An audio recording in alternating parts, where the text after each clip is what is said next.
Hello and a hearty welcome to Research Live. Coming up in this edition is a discussion on how to lay career paths, particularly developing research profile. And we're pleased to have Allison Mitchell, the Director of Development for Vitae. Many thanks for accepting our invitation today and welcome to Research Live once again. So you are obviously touching upon a series of tools that Vitae has created to help, in effect, understanding where you are in your career development and how you possibly plan it or anyway work on it. But what are the other schemes available at institutional level, maybe? So what can the supervisor, for instance, do, or what can a university do to make it work for their staff? Vitae has a long tradition of working collaboratively with UK higher education universities, and there are many resources that have been produced through that over the years, which are, I'm pretty sure, will be available within your organisation, your university, wherever you are. There's a whole list of different resources that are on offer, and they map very much to I would say milestones in developing a research career. So, for example, it starts with perhaps induction materials. We notice there that, how do I plan my doctorate? That's a good starting point, And then we'll move out into areas for doctoral researchers such as the effective researcher. There are 3 programs there that take different milestones.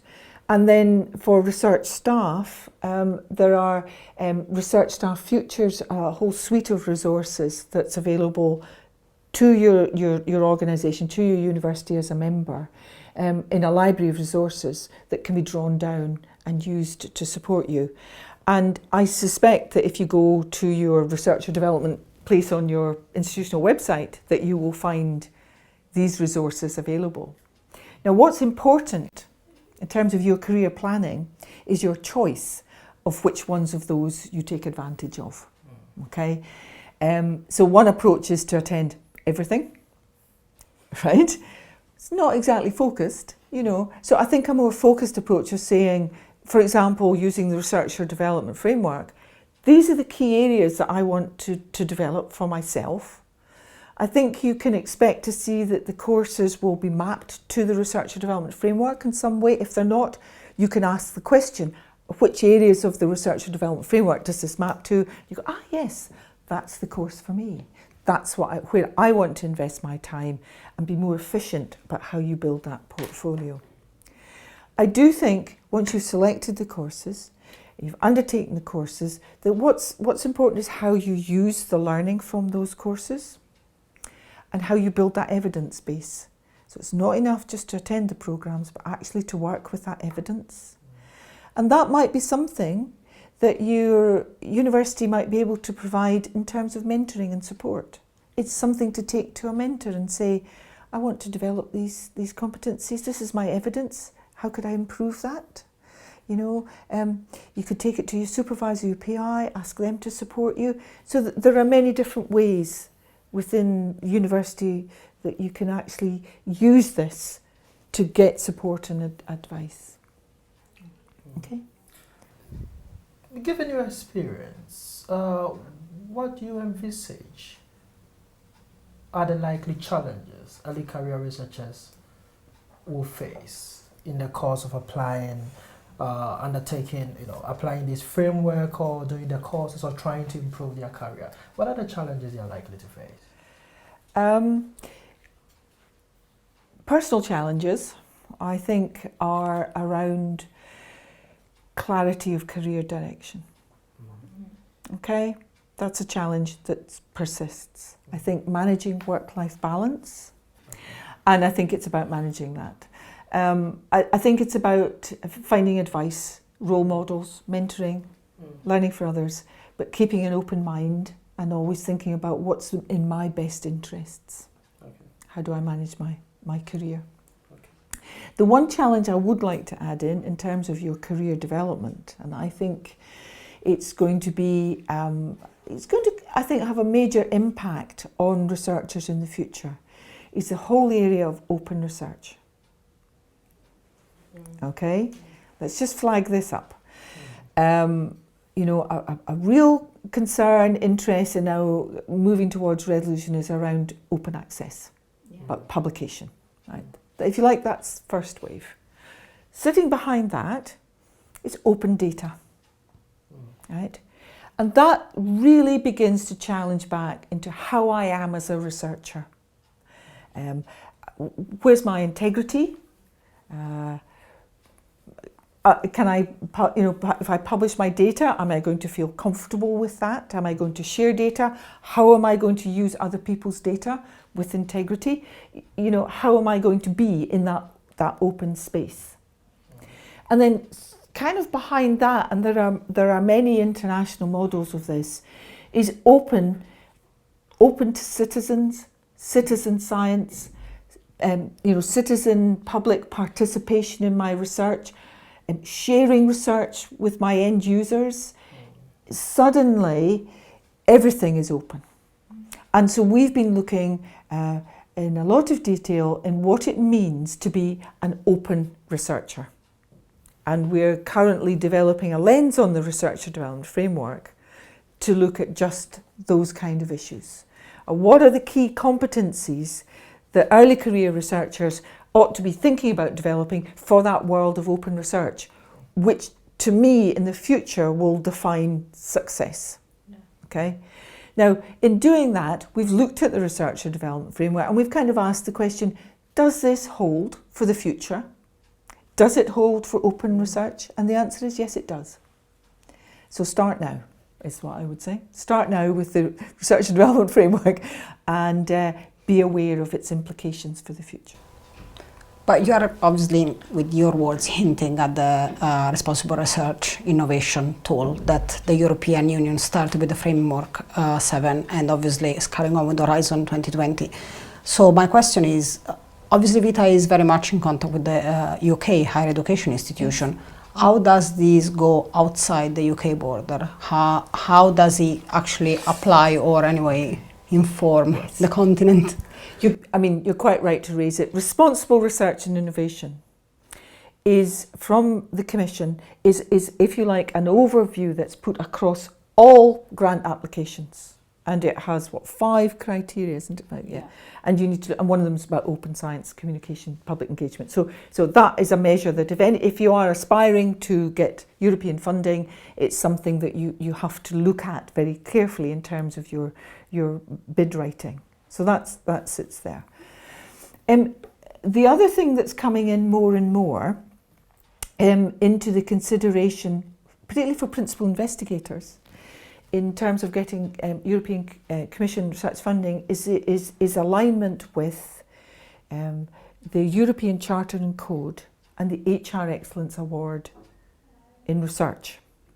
Now, we're very fortunate in the UK that well over 90 of our institutions have received the HR Excellence in Research Award, and it's really a recognition that the universities have policy and practice which supports early career researchers. It has 7 principles. You can find it on our website, and I won't go into detail about it, but the UK system is fortunate in that we have the Concordat to support the research careers, and it then is aligned to the European Charter and Code. So when institutions align to the Concordat, they are then seen to align to the European dimensions and therefore can receive the HR Excellence in Research Award.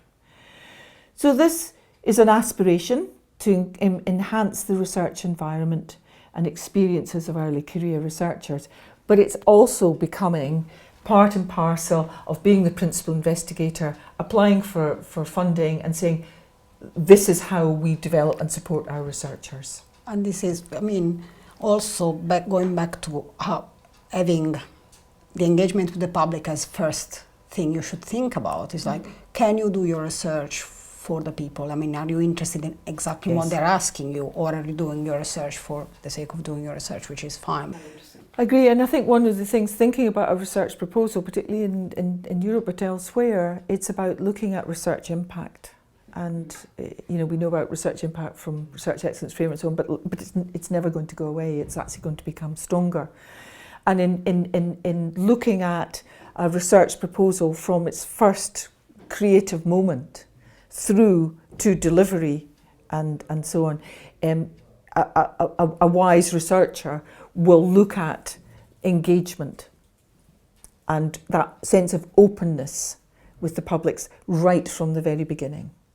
And I think there are excellent examples globally of where this is taking place, and I'm currently working with African researchers in climate change. Right? And what struck me is that because of the global challenge and the local issues there are, that African researchers are very closely connected with research impact because it has that global imperative. So I think there's many lessons we can learn from others. I think the way it's moving is about stakeholder engagement. If you look more broadly at stakeholder engagement in your research process or research cycle, you begin to see where you need to have, because the stakeholders could be policy, government, local people, it could be a whole range of different people within that. And the thing I would flag up is that I expect in much of your research you are collaborating with people from across the world, directly, indirectly, and that it's about thinking about, in terms of that team in the Research Development Framework, who's in my team? Who represents my stakeholders? Who represents that? It's not just about the research anymore, it's about this collaborative kind of group in an international context. Definitely was a really nice reflection. Thank you. Is research for everyone? Is a research mind for everyone in terms of citizen science, open research and that, young people making decisions about the future? The answer is yes. I think a research mindset is very important for citizenship. And I think that we think about, for example, research-informed teaching in undergraduate areas. I think we should think about research-informed school students as well. Because research is an approach. And I always say that once a researcher, always a researcher. And I think an informed public has to have the skills to analyse the wealth of research that's thrown out through the media to make discerning choices about that research. So the research mind, yes. In terms of a research career, I think that's a personal choice that researchers make, and also one of opportunity. I would say that researchers who pursue other careers outside of academia are always researching, and it's a real added value to any organisation to have that research mindset. But the research career is for those who choose and are successful within that area. And we know that it's a small proportion in the end who become successful in particular areas. But one should never leave that research, never leave your research mind. And in the end of the day, when the research is over and it's moved on, the researcher stays. The sustainable future is around the researcher rather than the research. Okay. You mentioned only a small proportion end up being that successful. Why is that the case?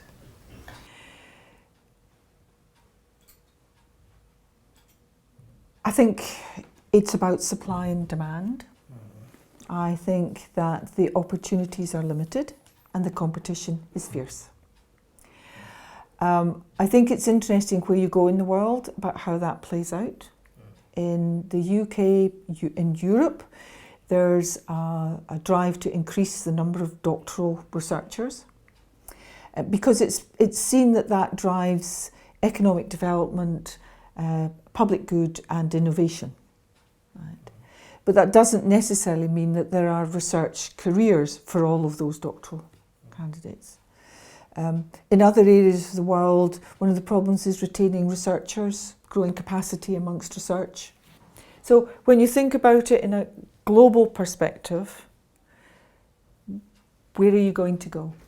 And I think, you know, so locally there may not be opportunities, but there may be opportunities elsewhere. And it's about, I think it comes back to, this is quite interesting about researcher global mobility. Right? That competition for a job is not just the person in the room next door, it's people from all over the world.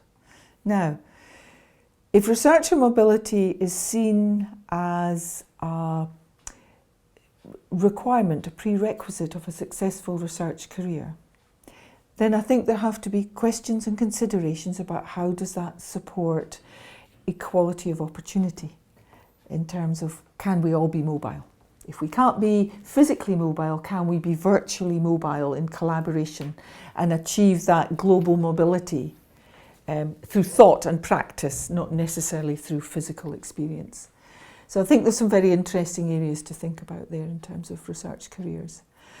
But the bottom line is that in the UK, US more so actually, the number of opportunities is limited, and it's a wise researcher who takes that on board. And I could sit here now and say, well, there's no reason why you won't have a successful research career. Why shouldn't you? But equally, you may not, you know, and that's about how you are, what you decide to do. And many people decide it's not for them.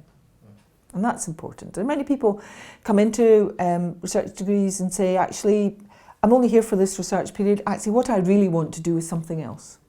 So I think we shouldn't make the assumption either that the only career path or the only desired career path of researchers is an academic career, because for many researchers it isn't. Okay.